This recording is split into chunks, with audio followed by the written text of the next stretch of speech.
ආයුබෝවන් 90 channel එකට ඔයාලව ආදරෙන් පිළිගන්නවා. අපි අද හදමුද රසවත් කඩල කරියක්. උදේ ආහාරයට වගේම දිවා ආහාරයට ගැලපෙන කිරි රස පිරුණු ඉතා ගුණදායක කඩල කරියක් හදමුද. එහෙනම් එන්නකෝ වීඩියෝ එකට. ඉතින් මම රෑ කඩල ටිකක් අරගෙන වතුර දාලා පෙඟෙන්න තියනවා. උදේ තමා කඩල කරිය හදන්නේ.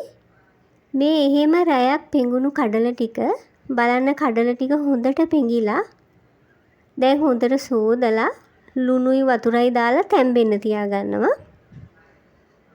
මේ තැම්බිච්ච කඩල ටික මම වෙන භාජනයකට දාගත්තා. ඒකෙන් පොල් කටු හැන්දක වගේ ප්‍රමාණයක් ඔයාලා හිතින් හිතලා පොඩි ප්‍රමාණයක් භාජනේ වළඳකට දාගන්න, හට්ටියකට දාගන්න.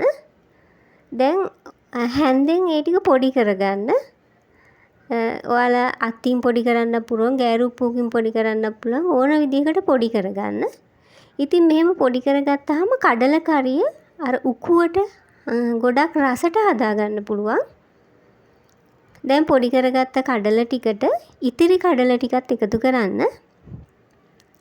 ඒකට කපාගත්ත ලූණු ටිකක්, තලාගත්ත සුදු ලූණු ටිකක්, පොඩියට කපාගත්ත අමු මිරිස් කරල් දෙකක්, කරපිංච ටිකක්, රම්පෙ කෑල්ලක්, කුරුඳු පොත්තක් මේ වර්ග ටික එකතු කරගන්න. ඊට අමතරව රස අනුව ලුණු කහ කුඩු ස්වල්පයක්, අමු 3-5 තේ හැන්දක් වගේ මම මේ ගෙදර හදපු අමු 3-5 තමයි එකතු කරන්නේ. මේක කිරිය ලෝලුවක් නිසා ගම්මිරිස් කුඩු ස්වල්පයකුත් එකතු කරගන්න පොඩි ප්‍රමාණයක්. අපි මිරිස් කුඩු කෑලි මිරිස් එකතු කරන්නේ නැතුවනේ හදන්නේ. දැන් උණුහල්ලට තේ හැඳි භාගයක් වගේ එකතු කරගන්න. දැන් උකු මිටි කිරි ටික අවශ්‍ය ප්‍රමාණයට එකතු කරගන්න. හොදි ගොඩක් හදනවා නම් උකු පොල් කිරි වැඩිපුර එකතු කරගන්න. මම බත් එකට බඳන් යන්න තමයි මේ කඩල කරිය හදන්නේ. ඒ නිසා කිරි අඩුවෙන් එකතු කරලා හිඳෙන්න තමයි හදාගන්නේ. දැන් පහේ ටික හොඳට අතගාලා ලිපේ තියාගන්න. කඩල කරිය දැන් බලන්න හරි වැඩි වෙලාවක් යන්නේ නැහැ. අපි තම්බලා කඩල ටික අරගත්තයි. තම්බලානේ කඩල ටික අරගත්තේ. වැඩි වෙලාවක් යන්නේ නැහැ. දැන් කඩල ටික හරි. දැන් ලිප ඕෆ් කරගන්න.